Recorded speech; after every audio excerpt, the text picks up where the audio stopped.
अस्सलाम वालेकुम, मैं हूं शाहजेब खानजादा। आज पाकिस्तान ने अफगान समेत तमाम गैर कानूनी मुहाजिरीन के लिए अपनी पॉलिसी में वाज़ेह तब्दीली का फैसला कर लिया है और ऐलान कर दिया है कि 1 नवंबर तक तमाम गैर कानूनी मुहाजिरीन रज़ाकाराना तौर पर मुल्क से निकल जाएं, वरना रियासत उनके खिलाफ हरकत में आएगी।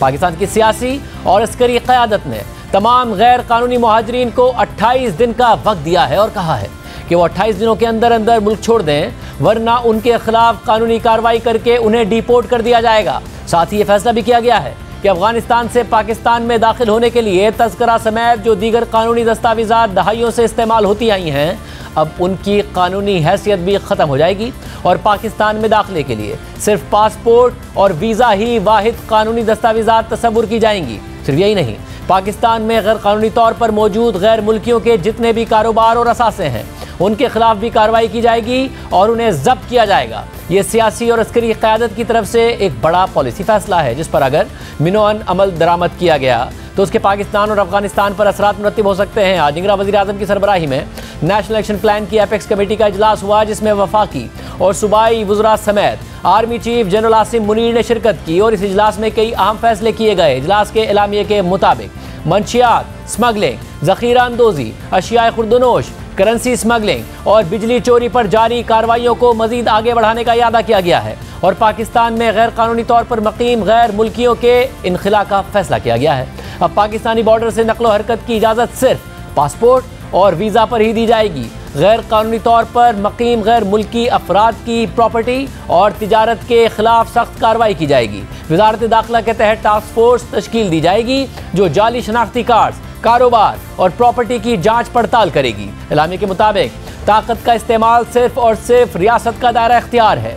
किसी भी शख्स या गिरोह को ताकत के ज़बरदस्ती इस्तेमाल की इजाज़त नहीं दी जाएगी। मुल्क में किसी भी किस्म के सियासी मुसल्लह गिरोह या तंजीम की कोई जगह नहीं है। इस किस्म की सरगर्मियों में मुलविस अफराद के साथ सख्ती से निपटा जाएगा। रियासत किसी को मजहब की मनपसंद तशरीह करके सियासी मकासद हासिल करने की इजाज़त नहीं देगी।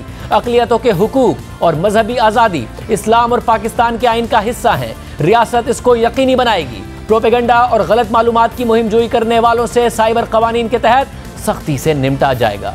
ये वो अहम फैसले हैं जो आज की एपेक्स कमेटी के इजलास में किए गए, जिसके बाद निगरान वफाकी वज़ीर दाखिला सरफराज बुगटी ने मीडिया से बात करते हुए कहा कि हमने गैर कानूनी मुहाजिरीन को 1 नवंबर तक की डेडलाइन दी है कि वो रज़ाकाराना तौर पर अपने मुल्क वापस चले जाएं, वरना रियासत के कानून नाफिज करने वाले इदारे हरकत में आएंगे और उन्हें डिपोर्ट कर दिया जाएगा। हमारे जो इलीगल इमिग्रेंट्स हैं, इलीगल सिटीजन्स हैं, जो पाकिस्तान में इलीगल मीन्स के साथ रह रहे हैं, उनको हमने 1 नवंबर की डेडलाइन दी है। 1 नवंबर तक वो रज़ाकाराना तौर पे वापस अपने अपने ममालिक में चले जाएं और अगर 1 नवंबर तक नहीं जाते, हमारी जितनी भी लॉ इन्फोर्समेंट है, स्टेट की जितनी भी लॉ इन्फोर्समेंट है, वो प्रोविंशियल गवर्नमेंट्स हों, वो फेडरल गवर्नमेंट के इदारे हों, वो जो भी हमारी इन्फोर्समेंट होगी, हम उस इन्फोर्समेंट के तहत हम उनको डिपोर्ट करेंगे। अब अहम बात यह है कि पाकिस्तान ने अचानक गैर कानूनी मुहाजिरीन से मुताल्लिक इतना वाज़ेह और सख्त पॉलिसी का ऐलान क्यों किया है और उन्हें मुल्क छोड़ने के लिए 1 नवंबर तक की डेडलाइन क्यों दी है। इस हवाले से कुछ दिन पहले से अहम तफसीलात आना शुरू हो गई थी। 26 सितंबर को सहाफ़ी कामरान यूसुफ की शाया होने वाली खबर के मुताबिक पाकिस्तान ने अफगान मुहाजिरीन को वापस भेजने का अहम पॉलिसी फैसला कर लिया है और इस फैसले को अफगानिस्तान और पाकिस्तान के दरमियान जारी कशीदगी के तनाजुर में देखा जा रहा है। खबर के मुताबिक निगरान काबीना ने 11 लाख अफगान मुहाजिरीन को वापस भेजने की मंजूरी दी है और ज़राए के मुताबिक अगस्त 2021 में अफगान तालिबान की हुकूमत आने के बाद 4 लाख अफगान मुहाजिरीन गैर कानूनी तौर पर पाकिस्तान में दाखिल हुए, जबकि इसके अलावा मुल्क में मजीद 7 लाख गैर कानूनी अफगान मुहाजिरीन की शनाख्त की गई है जो गैर कानूनी तौर पर पाकिस्तान में रह रहे हैं और इन 11 लाख अफगान मुहाजिरीन के पास ना ही वीज़ा है और ना ही मुल्क में दाखिल होने के लिए कोई दुरुस्त दस्तावेज़ हैं, जबकि ज़राए का दावा है कि ज़्यादातर गैर कानूनी अफगान मुहाजिरीन रियासत मुखालिफ और मुजरिमाना सरगर्मियों में शामिल होते हैं और उन पर क्रैकडाउन का फैसला कलअदम तहरीक तालिबान पाकिस्तान के मामले पर अफगानिस्तान और पाकिस्तान के दरमियान बढ़ती कशीदगी के पस मंज़र में सामने आया है। खबर के मुताबिक कुछ मुबस्सिरीन का ख्याल है कि पाकिस्तान की तरफ से गैर कानूनी अफगान मुहाजिरीन के खिलाफ मुहिम को अफगान तालिबान की तहरीक तालिबान पाकिस्तान पर क्रैकडाउन से मुताल्लिक हिचकिचाहट से जोड़ा जा सकता है। सितंबर के चौथे हफ्ते में अफगानिस्तान में पाकिस्तान के सफ़ीर आसिफ दुरानी की सरबराही में एक वफ्द ने काबुल का दौरा किया और अफगान तालिबान की हुकूमत पर जोर दिया गया कि वो TTP के खिलाफ कार्रवाई करे और अफगान तालिबान ने वादा किया है कि वो TTP के खतरात को न्यूट्रलाइज करने के लिए कार्रवाई करेंगे। लेकिन पाकिस्तानी हुक्काम इस वादे को शक की निगाह से देख रहे हैं, क्योंकि माजी में भी अफगान तालिबान ऐसे ही वादे कर चुके हैं। अहम बात यह है कि आज पाकिस्तान की सियासी और अस्करी क़यादत ने एक और पॉलिसी फैसला किया है, और वो फैसला ये है कि दहाइयों से पाकिस्तान के कबायली इलाकों की सरहदों से कुछ अफगान मुहाजिरीन मुल्क में बगैर वीज़े और पासपोर्ट के दाखिल होते हैं, लेकिन वो आते कानूनी तरीके से हैं, क्योंकि उन्हें पाकिस्तानी हुकूमत एक दस्तावेज़ जारी करती है जिसे तस्करा कहा जाता है। और ये दस्तावेज़ इस खित्ते में बरतानवी राज से जारी होता आ रहा है, क्योंकि जब बरतानिया की तरफ से ड्यूरल लाइन खींची गई तो सरहद के इस पार और उस पार जो ख़ानदान थे उनकी आपस में रिश्तेदारियाँ थी, ताल्लुकात थे, वो अलहदा हो गए। तो उनकी आपस में मुलाकातों के लिए सरहद पार करने की इजाज़त के लिए तस्करा जैसे दस्तावेज़ का क़याम अमल में लाया गया, और ये निज़ाम आज तक राइज है। और आज भी पाकिस्तान की मुख्तलिफ सरहदों से अफगान शहरी तस्करा के ज़रिए दाखिल होते हैं, मगर उसका गलत इस्तेमाल भी देखा गया है, क्योंकि तस्करा के ज़रिए जिन लोगों को मखसूस इलाकों तक जाने की इजाज़त दी जाती थी वो उससे आगे चले जाते थे और मुस्तकिल तौर पर क़याम कर लेते थे। और अफगानिस्तान और पाकिस्तान गुज़िश्ता 5 सालों से इस पुराने निज़ाम को ख़त्म करने की कोशिशों में लगे हुए थे, ताकि वीज़ा के ज़रिए ही नकलो हरकत के निज़ाम को मुतारिफ करवाया जा सके। ये बातें भी कामरान यूसुफ ने अपनी स्टोरी में बताई। और सिंगल डॉक्यूमेंट की पॉलिसी तोरखम बॉर्डर पर तो चल रही है, जहाँ लोग वीज़ा के ज़रिए ही सरहद पार करते हैं, लेकिन चमन बॉर्डर पर आज तक पेपर तस्करा और ई तस्करा का इस्तेमाल होता है, और पाकिस्तान के कबायली इलाकों में रहने वाले लोग भी इसी दस्तावेज़ का इस्तेमाल करके अफगानिस्तान जाते हैं और वापस आ जाते हैं। लेकिन अब पाकिस्तान ने फैसला कर लिया है कि वो इस दस्तावेज़ का भी खात्मा करेगा और पाकिस्तान दाखिले के लिए सिर्फ वीज़े और पासपोर्ट का ही इस्तेमाल होगा। यानी जो पाकिस्तानी हैं या अफगान मुहाजिरीन हैं और उनके पास तस्करा की दस्तावेज़ है, वो सिर्फ 31 अक्टूबर तक कानूनी तसव्वुर की जाएगी और उसके बाद उसकी कानूनी हैसियत ख़त्म हो जाएगी। आज निगरान वफाकी वज़ीर दाखिला सरफराज बुगटी ने इस फैसले की तफसीलात भी बताई। ये हमारा मुल्क वाहिद मुल्क है दुनिया में जहां पर आप बगैर किसी पासपोर्ट के, वीज़ा के, किसी तस्करा से, किसी और से आप इस मुल्क में आते हैं। तो उसको स्ट्रेंथन करने के लिए हमने ये फैसला किया है कि 1 नवंबर ऑनवर्ड कोई भी शख्स, कोई भी मुल्क का रहने वाला पासपोर्ट और वीज़ा के बगैर हमारे मुल्क में दाखिल नहीं होगा, और वो सिर्फ पासपोर्ट चलेगा। 10 अक्टूबर से लेकर 31 अक्टूबर तक ई तस्करा है फॉर अफगान नेशनल्स। ई तस्करा इज इलेक्ट्रॉनिक तस्करा, जो तस्करा कंप्यूटराइज्ड होगा, पेपर तस्करा नहीं चलेगा। वो हम उस वक्त से लेकर 10 से लेकर 31 अक्टूबर तक उसको अलाउ कर रहे हैं, और उसके बाद फिर हम पासपोर्ट पे और वीज़ा पॉलिसी जो है हमारी वो होगी, जो भी आएगा वीज़ा लेकर इस मुल्क में। अब जहां गैर कानूनी मुहाजिरीन से मुतालिक सख्त फैसले किए गए हैं, तो वहीं अफगान ट्रांजिट ट्रेड के हवाले से भी गुज़िश्ता दिनों अहम फैसले किए गए हैं, और अफगान ट्रांजिट ट्रेड के जरिए लग्जरी आइटम्स की दरामद पर पाबंदी लगाने का फैसला किया गया। 29 सितंबर को जियो न्यूज़ पर शाया होने वाली खबर के मुताबिक अफगान ट्रांजिट ट्रेड से कौमी खजाने को सालाना 185 अरब रुपए से ज़ायद नुकसान पहुँचने का इंकिशाफ हुआ है, जिसके सबब वफाकी हुकूमत ने अफगान ट्रांजिट ट्रेड के जरिए लग्जरी आइटम्स की दरामद पर पाबंदी लगाने का फैसला किया है। खबर के मुताबिक स्पेशल इन्वेस्टमेंट फैसिलिटेशन काउंसिल की एपेक्स कमेटी से मुशावरत के बाद यह फैसला किया गया है, जिसके तहत टायर्स, फैब्रिक्स, कॉस्मेटिक्स और टाइल समेत मुतादिद अशिया की दरामद पर पाबंदी आयद की जाएगी। ज़राए के मुताबिक सिर्फ एक साल में अफगान ट्रांजिट ट्रेड का हजम 2.5 अरब डॉलर्स इजाफे से 6.71 अरब डॉलर्स हो गया है, और अफगान ट्रांजिट ट्रेड ने पाकिस्तान की जानिब से दरामदात पर पाबंदियों के असरात को ज़ाइल कर दिया है, क्योंकि जिन अशिया की दरामद पर पाबंदी या ड्यूटीज़ बढ़ाई गई वही अशिया अफगान ट्रांजिट ट्रेड के जरिए मंगवाई जा रही हैं और पाकिस्तान में सप्लाई की जा रही हैं, जो कि मुतादिद अशिया की सूरत में देखा भी गया है। इस सब पर बात करेंगे। हमारे साथ सहाफ़ी कामरान यूसुफ मौजूद हैं। कामरान साहब, बहुत शुक्रिया हमें शो में ज्वाइन करने के लिए। आपने सबसे पहले ये स्टोरी की थी, अब से कोई पिछले हफ्ते आपकी ये स्टोरी सामने आई कि ये फैसला किया जा सकता है। आपने भी अपनी स्टोरी में कहा था कि क्योंकि अफगान तालिबान तहरीक तालिबान के हवाले से ताउन नहीं कर रहे हैं और पाकिस्तान में ज़ाहिर दहशतगर्दी के वाक़यात में मुसलसल इजाफा हो रहा है, उस तनाजुर में ये होगा। क्या इसके इकनॉमिक वजूहात भी हैं कि ये फैसला किया ही जाना था जिस तरीके से क्रैकडाउन हो रहा है मुख्तलिफ चीज़ों पर, या वाक़यतन अफगान तालिबान के अदम ताउन की वजह से हुआ है और पाकिस्तान में दहशतगर्दी की कार्रवाइयाँ बढ़ने की वजह से? देखिए, बहुत शुक्रिया शाहजेब। मल्टीपल इसके फैक्टर्स हैं। एक जो फैक्टर आपने ख़ुद बताया कि इस फैसले को इस तनाजुर में देखना चाहिए कि जो इस वक्त पाकिस्तान और अफ़गान तालिबान के दरमियान ताल्लुकात की नौयत है और यकीनी तौर पर ताल्लुकात कशीदा हैं, और ये पाकिस्तान की तरफ से एक इसकी सिक्योरिटी की रीज़न्स हैं कि अगर अफ़गान तालिबान पाकिस्तान के जो हुकाम का मानना है कि हमारे साथ वो ताउन नहीं करेंगे और हमारे एनिमी को अपने यहाँ पनाह देंगे, तो फिर वो पाकिस्तान से ये तवक्को ना करें कि हम किसी भी तरह की उनके लिए फैसिलिटेशन करेंगे। दूसरा फैक्टर डेफिनेटली इकनॉमिक फैक्टर भी है। स्मगलिंग का आपने जिक्र किया, बहुत से दूसरे जो फैक्टर्स हैं उनका आपने जिक्र किया। ये भी एक अहम फैक्टर है कि जब पाकिस्तान इकनॉमिक रिवाइवल की तरफ जा रहा है और कोशिश कर रहा है कि किसी तरीके से रुपए की कदर को स्टेबल रखा जाए, मुल्क के अंदर सरमायाकारी लाई जाए और अपना जो बैलेंस ऑफ पेमेंट का क्राइसिस है उसको हल किया जाए, तो इस तनाजुर में भी ये बात सामने आई कि एक बहुत बड़ा फैक्टर जो अफ़गान ट्रांजिट ट्रेड के हवाले से दफ्तर ख़ारजा ने बाकायदा तौर पर यह कहा कि इस फैसिलिटी को मिसयूज़ किया जा रहा है। और बिल्कुल आई थिंक ये दोनों फैक्टर्स, सिक्योरिटी की वजूहात, एक अफ़गान हुकूमत की तरफ से वो वादे पूरे ना करना, कलअदम तहरीक तालिबान पाकिस्तान के ख़िलाफ़ कार्रवाई ना करना, और दूसरा जो फैक्टर है वो इकनॉमिक फैक्टर है। और उसकी एक मिसाल ये भी है कि अगस्त 2021 से जब गैर मुल्की अफवाज का इनखला हुआ अफ़गानिस्तान से, के बाद भी एक बहुत बड़ी तादाद में जो अफ़गान शहरी हैं वो पाकिस्तान दाखिल हुए। एक छोटी सी एग्ज़ाम्पल आप ये देख लें कि इवन रावलपिंडी, इस्लामाबाद या पाकिस्तान के जो बड़े शहर हैं उसमें इवन के जो मकान या अपार्टमेंट के रेंट्स हैं उसमें होशरुबा इजाफा देखने में आया।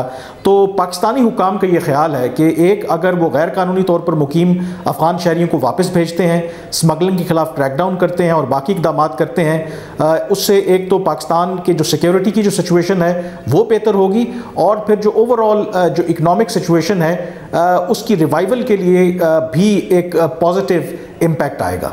मुझे कामरान ये भी बताइएगा कि इस पर होमवर्क कितना हुआ है कि ज़ाहिर बहुत बड़ी तादाद है। आपने अपनी स्टोरी में तकरीबन 11 लाख बताया, उससे भी ज़्यादा बड़ा नंबर सरफराज बुगटी साहब कह रहे थे कि जी अगर आप नहीं गए और टाइम बहुत कम दिया है तो फिर आपको डिपोर्ट किया जाएगा। क्या मुकम्मल होमवर्क हुआ है इस हवाले से, क्योंकि बहुत बड़ी तादाद है कि अगर इस पर अमल दरामद किया जाए?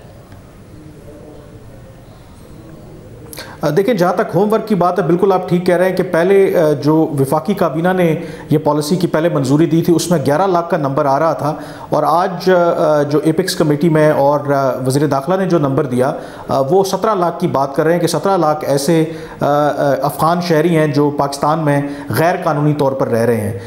तो इनकी होमवर्क के लिए आई थिंक मेरी कुछ जो पाकिस्तान के हुकाम हैं, ख़ास करके जो रिटायर्ड कुछ लोग हैं जो इस मामले को डील करते रहे हैं, वो थोड़ा स्केप्टिकल हैं। उनका ख्याल है कि ये पाकिस्तान का जो डिसीजन है, लगता ये है कि हम एक रिएक्शन के तौर पर दे रहे हैं, एक रद्द अमल दिखा रहे हैं। मसलन जो पाकिस्तान ने फैसला किया है कि 1 नवंबर से अब सिर्फ पासपोर्ट या वीज़ा जो है उसके बग़ैर किसी भी अफ़गान शहरी को पाकिस्तान दाखिल नहीं होने दिया जाएगा। उनका ये कहना था कि हज़ारों की तादाद में रोज़ाना की बुनियाद पर जो अफ़गान शहरी हैं और इवन पाकिस्तान से भी लोग, ख़ास करके जो चमन बॉर्डर क्रॉसिंग है अफ़गानिस्तान जाते हैं, वहाँ पे उनके कारोबार हैं।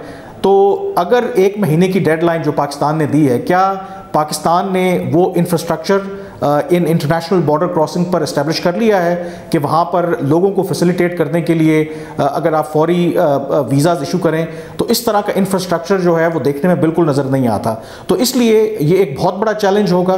पॉलिसी डिसीजन बेशक लिया है हुकूमत पाकिस्तान ने, लेकिन इसको इम्प्लीमेंट करना, यानी कि 17 लाख लोगों को आइडेंटिफाई करना, उनको गिरफ्तार करना, फिर वापस अफ़गानिस्तान भेजना, और दूसरा फिर 1 डॉक्यूमेंट रिजीम जो है उसको इम्प्लीमेंट करना इन द एब्सेंस ऑफ कि जब आपने कोई इंफ्रास्ट्रक्चर नहीं बनाया, ये आई थिंक बहुत मुश्किल काम होगा। लेकिन I think at this stage जो मेरा अपना ख्याल है, जो मेरी अपनी सेंस है, इन सारे इक़दामात का मकसद जो है वो अफ़गान तालिबान को एक वाज़े पैगाम देना है कि आप इंतखाब कर लें, या तो आप कलअदम तहरीक तालिबान पाकिस्तान को अपने साथ या फिर पाकिस्तान के साथ ताउन करें। अगर आप ऐसा नहीं करेंगे तो फिर इस तरह के जो इक़दामात हैं वो पाकिस्तान लेने पर मजबूर होगा।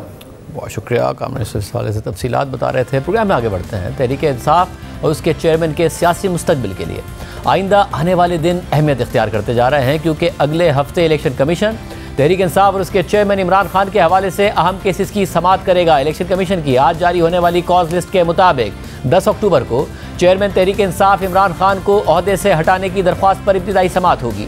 इसके अलावा इलेक्शन कमीशन में दायर एक और दरख्वास्त में मौक़िफ़ इख्तियार किया गया है कि तहरीक इंसाफ अभी भी गैर मुल्की इदारों से ममनुआ फंडिंग ले रही है, उस पर एक्शन लिया जाए। इस दरख्वास्त पर भी 10 अक्टूबर को समाअत होगी। जबकि तीसरी दरख्वास्त में मौक़िफ़ इख्तियार किया गया है कि तहरीक इंसाफ को इंतखाबी निशान के लिए भी नाअहल करार दिया जाए। ये दरख्वास्तें तहरीक इंसाफ के मुस्तक़बिल के हवाले से अहम है, क्योंकि 21 फरवरी 2018 को सुप्रीम कोर्ट ये फैसला दे चुकी है कि आइन के आर्टिकल 62 और 63 के तहत नाअहल होने वाले शख्स पार्टी की सरबराही नहीं कर सकता। तोशाखाना केस में सेशन कोर्ट से सजा मिलने के बाद 8 अगस्त को इलेक्शन कमीशन ने नोटिफिकेशन जारी किया था, जिसके मुताबिक चेयरमैन पीटीआई को तोशाखाना केस में 3 साल सजा और 1 लाख रुपए जुर्माना हुआ। इसलिए वो आइन के आर्टिकल 63 1H के तहत नाअहल हो गए हैं और अब उन्हें पार्टी सरबराही से हटाने का मामला इलेक्शन कमीशन पहुंच गया है। इसके अलावा 11 अक्टूबर को चेयरमैन पीटीआई इमरान खान, असद उमर और फवाद चौधरी के खिलाफ तौहीन चीफ इलेक्शन कमिश्नर और तौहीन इलेक्शन कमीशन की दरख्वास्तों पर समाअत होगी। इलेक्शन कमीशन ने चेयरमैन पीटीआई इमरान खान, असद उमर और फवाद चौधरी को ज़ाती हैसियत में तलब कर लिया है और इलेक्शन कमीशन के मुताबिक 11 अक्टूबर को इन तीनों अफराद पर फर्द जुर्म आयद की जाएगी। सिर्फ यही नहीं, इमरान खान के खिलाफ साइफर केस तेजी से आगे बढ़ रहा है। कल इमरान खान के खिलाफ साइफर केस की समाअत अडियाला जेल में होगी। आज पहले खुसूसी अदालत के जज अबुल हसनात का वजारत कानून को लिखा गया खत सामने आया, जिसमें उन्होंने पूछा था कि मौजूदा सूरत हाल को देखते हुए क्या चेयरमैन पीटीआई इमरान खान की जुडिशल कॉम्प्लेक्स तलबी पर सिक्योरिटी रिस्क तो नहीं है? साइफर केस के जेल में ट्रायल से मुताल्लिक आप क्या समझते हैं? अदालत साइफर केस का ट्रायल अडियाला जेल में करने का इरादा रखती है। सूरत हाल देखते हुए साइफर केस की समाअत के लिए मुनासिब नोटिफिकेशन जारी किया जाए। फिर उसके बाद वजारत कानून ने जवाब देते हुए कहा कि उन्हें चेयरमैन पीटीआई इमरान खान के खिलाफ साइफर केस के जेल ट्रायल पर कोई एतराज़ नहीं है और वजारत कानून ने इस हवाले से नोटिफिकेशन भी जारी कर दिया। और ज़राए के मुताबिक शामी महमूद कुरैशी के खिलाफ साइफर केस की समाअत भी कल अडियाला जेल में ही होगी। इसके अलावा कल ही Islamabad high court chairman PTI Imran Khan की नैब के 190 मिलियन पाउंड केस और तोशाखाना केस में जमानत खारिज करने के खिलाफ दरख्वास्तों पर एतराज़ात के साथ समाअत करेगी। चीफ जस्टिस आमिर फारूक और जस्टिस बाबर सत्तार पर मुश्तमिल डिवीजन बेंच कल समाअत करेगा। दरख्वास्त में मौक़िफ़ इख्तियार किया गया है कि एहतसाब अदालत ने अदम पैरवी पर जमानत की दरख्वास्तें खारिज की। 10 अगस्त 2023 का एहतसाब अदालत का फैसला करदम करार दिया जाए और दरख्वास्तों पर फैसला आने तक चेयरमैन पीटीआई इमरान खान की उबूरी जमानत मंजूर की जाए। प्रोग्राम में एक ब्रेक शामिल करते हैं। आज का दिन बहुत अहम था, जिसके दरमियान इख्तलाफात कम हो रहे हैं या बढ़ रहे हैं। जैसे काजी फाइज ईसा का फुल कोर्ट के जरिए ट्रायल बाकायदा तौर पर लाइव नशर करने का फैसला दुरुस्त साबित हो रहा है, गलत साबित हो रहा है, मामला किस तरफ जा रहे हैं, सारी तफसीलात आपके सामने रखेंगे एक ब्रेक के बाद। पाकिस्तान की अदालती तारीख में आज एक और तारीखी दिन था। Supreme court practice and procedure act के खिलाफ दरख्वास्तों की आज दूसरी लाइव समाअत हुई। वही supreme court practice and procedure act जिस पर सदर के दस्तखत से कानून बनने से पहले ही साबिक चीफ जस्टिस जुमरता बंदियाल की सरबराही में 8 रुकनी बेंच ने अप्रैल में ही हुक्म इम्तना जारी कर दिया था, जो आज तक बरकरार है। और इसी हुक्म इम्तना की वजह से जस्टिस काजी फाइज ईसा अप्रैल से कोई केस नहीं सुन रहे थे और ये मुतालबा कर रहे थे कि इस केस का पहले फैसला किया जाए, ताकि बेंचेस की तश्कील से लेकर अपील सुनने तक चीफ जस्टिस के इख्तियारात पर सूरत हाल वाज़ेह हो सके। लेकिन साबिक चीफ जस्टिस जुमरता बंदियाल एक स्टे ऑर्डर पर 5 माह तक सुप्रीम कोर्ट चलाते रहे। अपने ही इख्तियारात से मुताल्लिक खुद ही बेंच बनाया, खुद ही बेंच की सरबराही की, फिर कानून पर स्टे ऑर्डर जारी कर दिया और 5 माह बाद रिटायर होकर चले गए। और फिर 17 सितंबर को जस्टिस काजी फाइज ईसा ने चीफ जस्टिस ऑफ पाकिस्तान की हैसियत से हल्फ उठाया था और अगले ही दिन यानी 18 सितंबर को supreme court practice and procedure act के खिलाफ दरख्वास्तों को फौरी समाअत के लिए मुकर्रर किया और फुल कोर्ट के सामने मुकर्रर किया। इस समाअत की लाइव कवरेज के लिए फुल कोर्ट इजलास भी बुलाया और समाअत को बराह रास्त टीवी पर दिखाया भी गया। चीफ जस्टिस काजी फाइज ईसा ने अपने दौर की पहली ही समाअत फुल कोर्ट बेंच पर आकर की, जिससे साबिक चीफ जस्टिस जुमरता बंदियाल मुसलसल गुरेज कर रहे थे। जस्टिस जुमरता बंदियाल के दौर में कई बार वकला की जानिब से फुल कोर्ट की इस्तदा की गई, सियासी जमातों की तरफ से कई बार इस्तदा की गई, कई अहम मामलात में इस्तदा की गई। खुद सुप्रीम कोर्ट के जजेस ने समाअतों के दौरान ये मुतालबा किया, अपने तहरीरी नोट्स में ये मुतालबा किया, मगर जस्टिस जुमरता बंदियाल ने किसी भी सूरत फुल कोर्ट बेंच नहीं बनाया। और ना सिर्फ फुल कोर्ट बेंच नहीं बनाया, बल्कि सुप्रीम कोर्ट के सारे जजेस का फुल कोर्ट इजलास भी नहीं बुलाया था। 18 सितंबर की समाअत में खुद चीफ जस्टिस काजी फाइज ईसा ने यह बताया था कि 2019 से जजेस का फुल कोर्ट इजलास ही नहीं बुलाया गया है।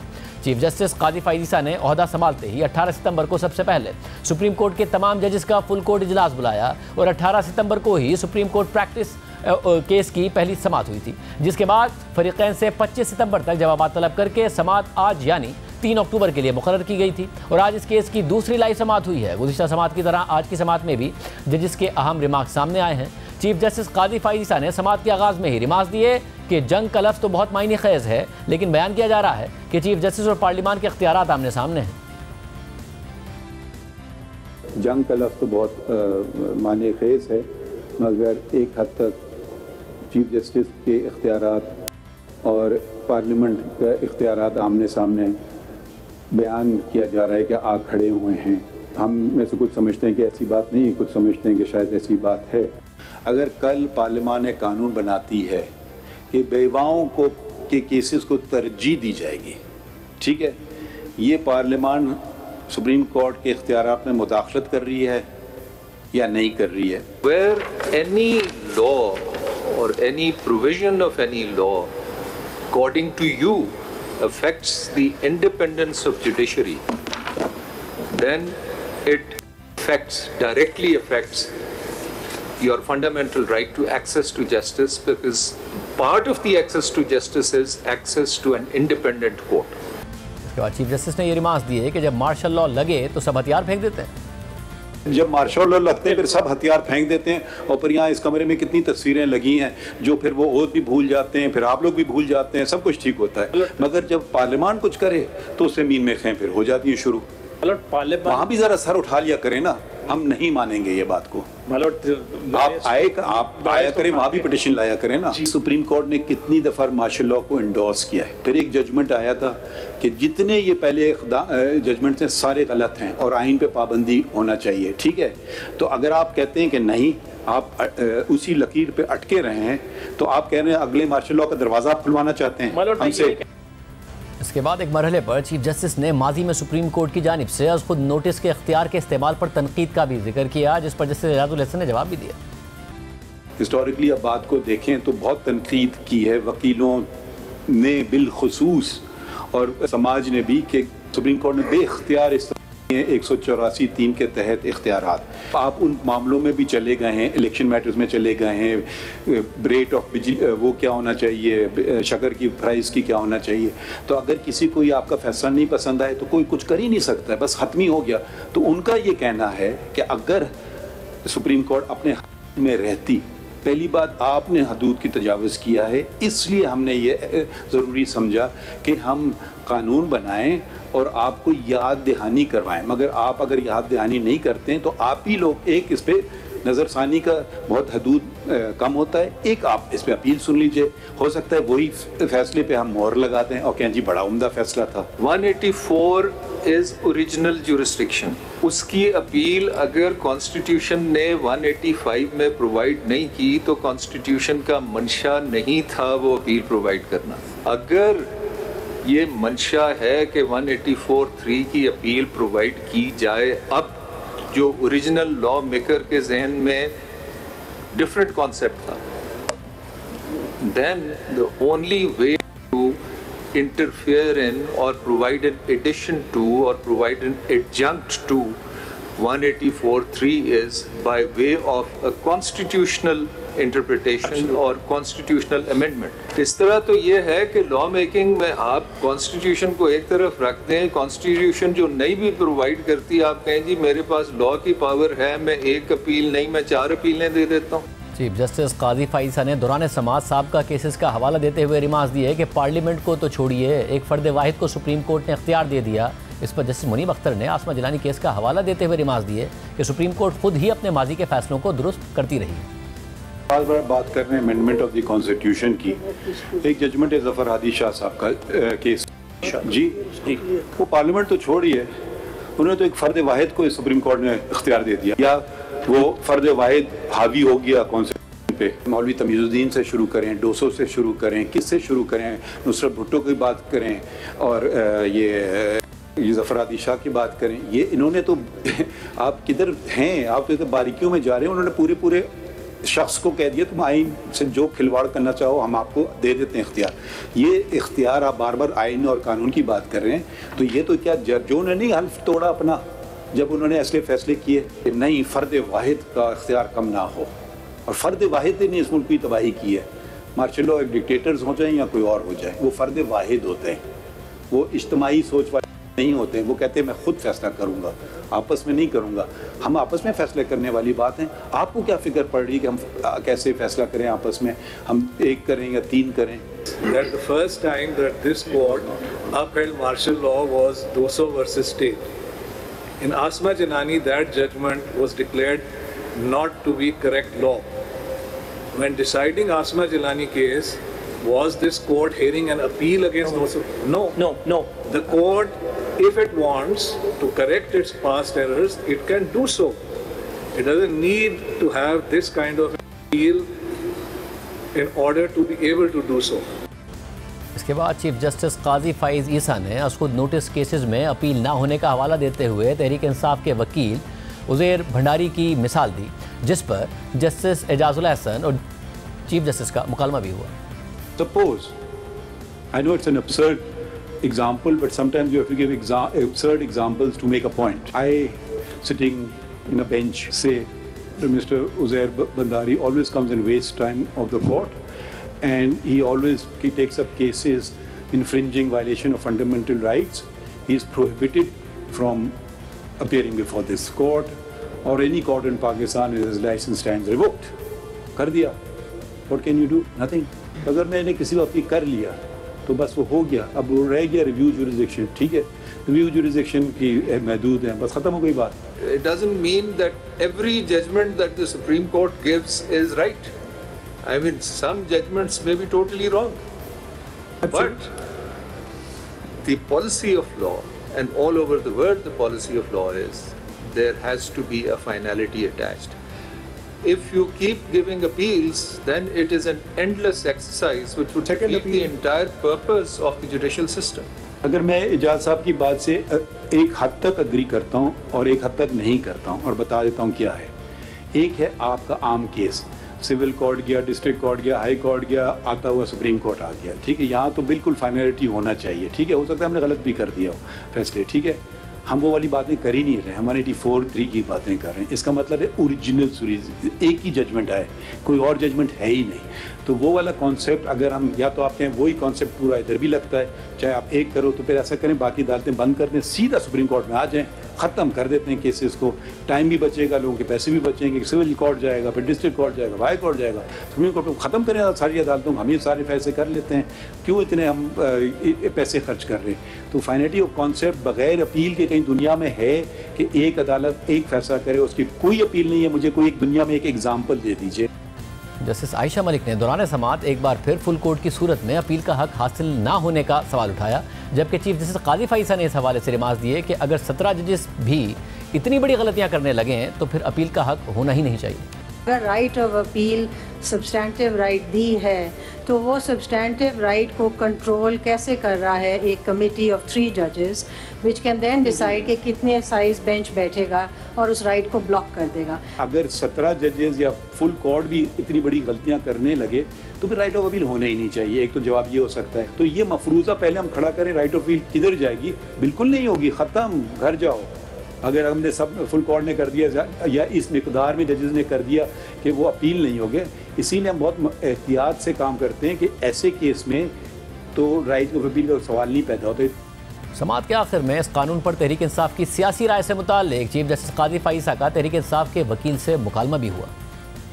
भंडारी साहब, एक कमिटमेंट तो आप फिर कर ही रहे हैं ना आज, कि जब आप की पॉलिटिकल पार्टी अगर कल इलेक्शन जीत जाती है तो पहला बिल आप पार्लियामेंट में इसको रिपील करने का डालेंगे ना। मैं तो ये कमिटमेंट नहीं दे सकता।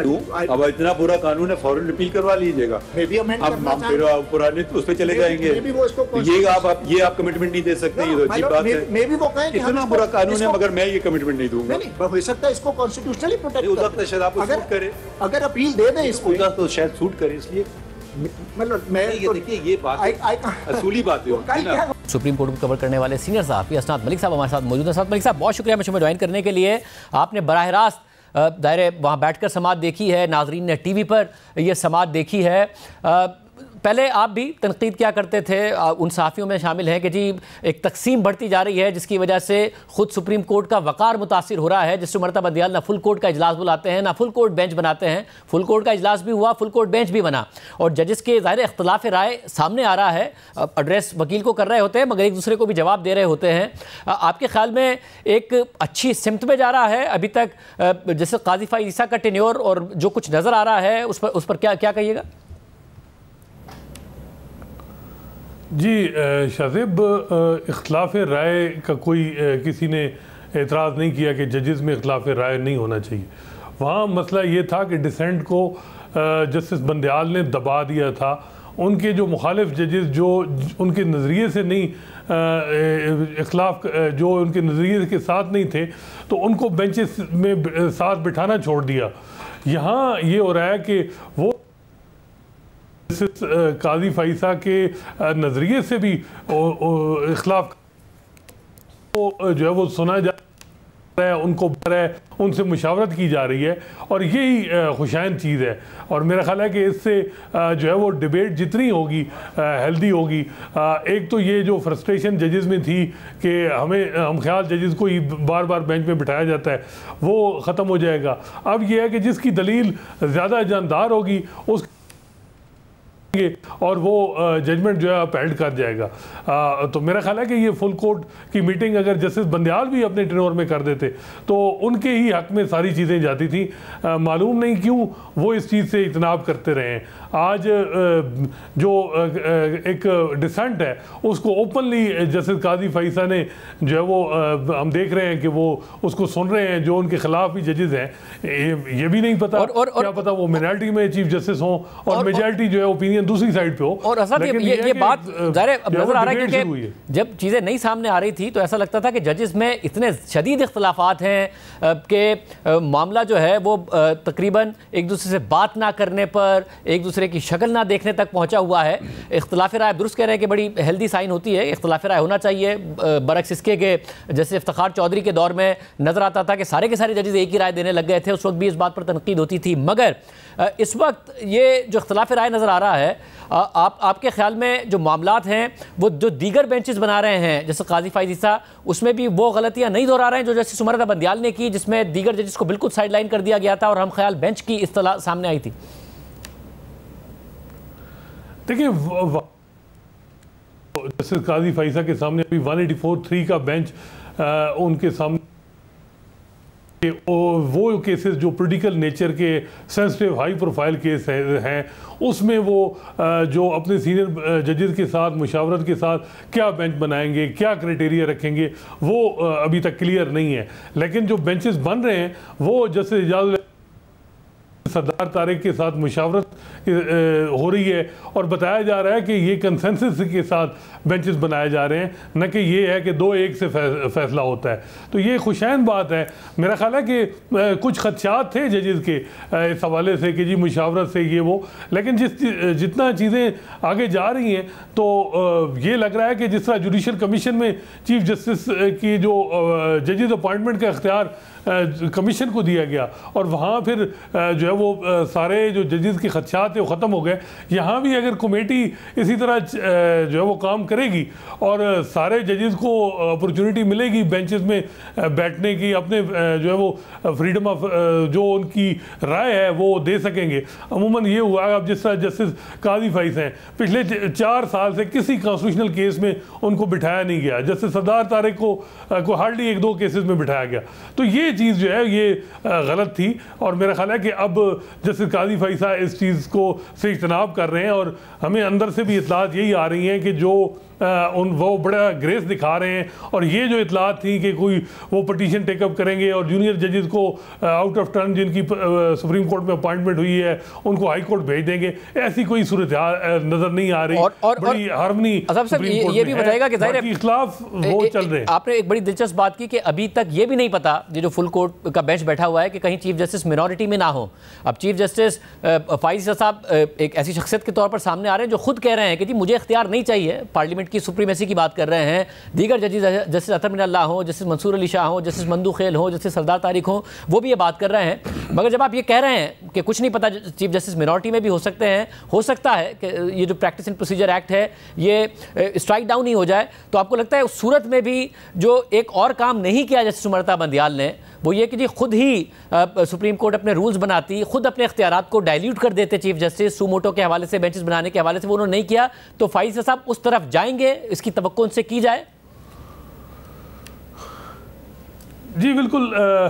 देखें, एक तो सवाल जो ये केस चल रहा है इसमें पार्लियामेंट की कॉम्पिटेंस का है कि पार्लियामेंट को इख्तियार है कि वो जो है वो सुप्रीम कोर्ट की इंटरनल प्रोसीडिंग या जो वर्किंग है उसको रेगुलेट कर सकती है। तो वो उस हवाले से भी ओपिनियन में इख्तलाफ है। राइट ऑफ अपील क्या मिलना चाहिए, क्योंकि कुछ जजेस कहते हैं कॉन्स्टिट्यूशन अमेंडमेंट दरकार है, ना हम फुल कोर्ट रूल्स में अमेंडमेंट करके दे सकते हैं, ना आर्डिनरी लॉ से जो है वो राइट ऑफ अपील दे सकते हैं 184(3) के केसेस में। तो ये जो मामला है कि फुल कोर्ट की मीटिंग, वो तो पहले दिन ही फुल कोर्ट की मीटिंग हो गई थी और बताया जा रहा है कि मेजॉरिटी जजेस ने फैसला किया कि सुप्रीम कोर्ट की जो प्रोसीडिंग है लाइव टेलीकास्ट हो। ये फैसला यूनैनिमस नहीं था, लेकिन जब जो है प्रोसीडिंग टेलीकास्ट हुई तो वो जजेस जिनका इख्तलाफ था, जिनकी रिजर्वेशन थी, उनको भी मेरा ख्याल है कि वो भी इत्मीनान है उनको भी कि जो उनको फीडबैक मिला है। तो ये मेरा ख्याल है कुछ एप्रीहेंशन है, कुछ स्पेकुलेटिव हैं कि जी आज अगर हमने पार्लियामेंट को ये इख्तियार दे दिया कि जी वो हमारी इंटरनल वर्किंग को जो है वो रेगुलेट करें, तो कल कोई और वो बड़ा लॉ ले, कोई ऐसा कोई चीज़ ले आएंगे जो हमारे मज़ीद जो है वो इंडिपेंडेंस को इफेक्ट करेगी। तो वो जजेस की तरफ से यही कहा जा रहा है, चीफ जस्टिस काजी फाइजा की तरफ से भी, कि अगर इस किस्म का कोई लॉ आता है तो हम बिल्कुल उसको दोबारा देखेंगे अगर वो इंडिपेंडेंस को इफेक्ट करता है। लेकिन ये जो लॉ है supreme court practice and procedure act, इसमें किसी तरह भी इंडिपेंडेंस ऑफ जुडिशरी इफेक्ट नहीं हो रही। चीफ जस्टिस के इख्तियारात को रेगुलेट किया गया है और शिकायत जो थी वो उसके हवाले से सुप्रीम कोर्ट के अंदर से भी आवाज़ें उठी कि जो चीफ जस्टिस का इख्तियार है वो बहुत ज़्यादा और उसका इस्तेमाल ठीक नहीं हो रहा। तो और इसी तरह पार्लियामेंट के भी कंसर्न थे। तो ये एक मामला डिफरेंट है, लेकिन अगर कोई फ्यूचर में कोई चीज़ ऐसी होती है जो इंडिपेंडेंस ऑफ जुडिशरी को इफेक्ट करती है तो उसको जो है वो देखा जाएगा। लेकिन मसला ये आ रहा है कि जो जजेस जो माजी में 184(3) के केसेस में जो हिस्सा रहे बेंचेस का, और उनकी जुरिस्प्रूडेंस बज़ाहिर लग रहा है वो भी अंडर थ्रेट है कि अगर ये कानून इसी तरह अपहेल्ड हो जाता है और 184(3) में राइट ऑफ अपील मिल जाता है तो वो जो फैसले माजी में हुए, क्या पता उनके खिलाफ अपील सुप्रीम कोर्ट में आए तो वो जजेस तो नहीं सुनेंगे, तो दूसरे जजेस जब बैठेंगे तो उनके केसेस ओवरटर्न हो सकते हैं। पनामा जूरिस्प्रूडेंस पे बहुत से जजेस को इख्तलाफ है। ये अलग बात है कि कुछ लोग कहते हैं कि उस पर रिव्यू रिजेक्ट हो गया है, अब 188 आर्टिकल के तहत जो है वो उनके खिलाफ राइट ऑफ अपील का हक ख़त्म हो गया है। लेकिन अगर राइट ऑफ अपील ये कानून में है कि जी हर वो फैसला जो माजी में भी 184(3) पे हुआ और एग्रीव्ड आदमी सुप्रीम कोर्ट में आ सकता है, तो ये जो 6 साल में 3 चीफ जस्टिस ने बड़ी कंट्रोवर्शियल फैसले किए तो ये रिवर्स भी हो सकते हैं। तो ये एक वजह ये भी है कुछ जजेस के जो कंसर्न है कि जी वो क्यों नहीं चाहते कि राइट ऑफ अपील का हक हो। इस हवाले से बार में शुक्रिया। प्रोग्राम में ब्रेक शामिल करते हैं, एक और आम खबर आपके सामने रखेंगे। हुकूमत की तरफ से डॉलर्स की स्मगलिंग, जखीरा अंदोजी और ब्लैक मार्केट के खिलाफ जारी क्रैकडाउन के नतीजे में आज रुपए की कदर में मजीद बेहतरी आई है। इंटरबैंक में आज डॉलर 1 रुपया मजीद सस्ता होकर 285 रुपये 72 पैसे पर बंद हुआ, जबकि आज ओपन मार्केट में 286 रुपये पर फरोख्त हो रहा था। 27 दिनों से जारी इस क्रैकडाउन के नतीजे में इंटरबैंक में डॉलर 21 रुपये 28 पैसे सस्ता हो चुका है, मगर मईशत के हवाले से खतरात बरकरार हैं। और एशियाई तरक्याती बैंक के बाद वर्ल्ड बैंक ने भी रवा माली साल पाकिस्तान की तरक्की का टारगेट कम कर दिया है, 1.7% कर दिया है। हुकूमत ने रवा माली साल महंगाई का टारगेट 21% रखा था, लेकिन सूरत हाल यह है कि गुज़िश्ता महीने सितंबर में महंगाई 31.4% की सतह को पहुंच गई, जबकि रवा माली साल की पहली तिमाही में ही औसत महंगाई 29% रही है। और अब वर्ल्ड बैंक ने भी हुकूमती टारगेट्स के बरक्स रवा माली साल में औसत महंगाई 26.5% रहने की पेशगोई कर दी है। वर्ल्ड बैंक की आज जारी होने वाली रिपोर्ट के मुताबिक वसीतर रिफॉर्म्स और सख्त माली इस्लाहात किए बगैर पाकिस्तान की मईशत अंदरूनी और बैरूनी शॉक्स के सामने कमज़ोर रहेगी।